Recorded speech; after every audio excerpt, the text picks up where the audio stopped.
अब से कुछ देर बाद कांग्रेस कार्य समिति की अहम बैठक होगी। बैठक में कांग्रेस अध्यक्ष के पद पर गांधी परिवार अथवा बाहर के लोगों को काबिज कराने पर फैसला लिया जाएगा। कांग्रेस पार्टी में एक बार फिर नेतृत्व को लेकर माथापच्ची शुरू हो गई है।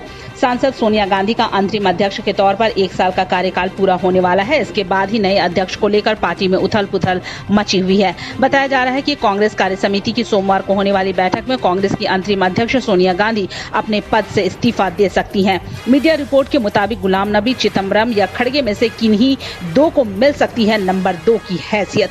वैसे भी एक खेमा चाहता है कि 2017 से 2019 तक अध्यक्ष रहे राहुल गांधी एक बार फिर अध्यक्ष पद की कमान संभालें, पर राहुल गांधी और उनकी बहन प्रियंका गांधी ने अध्यक्ष बनने के प्रस्ताव पर खुद ही विराम लगा दिया है। दोनों ने कहा है कि वे अध्यक्ष पद की दौड़ में शामिल नहीं हैं। दिल्ली के कांग्रेस कार्यकर्ताओं ने एआईसीसी कार्यालय के बाहर नारे लगाकर मांग की कि पार्टी अध्यक्ष गांधी परिवार से होना चाहिए।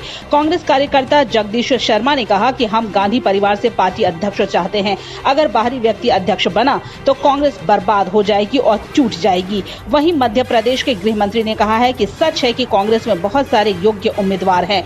सोनिया गांधी जी हैं, राहुल गांधी जी, प्रियंका गांधी, रेहान वाड्रा, मायरा गांधी जी हैं।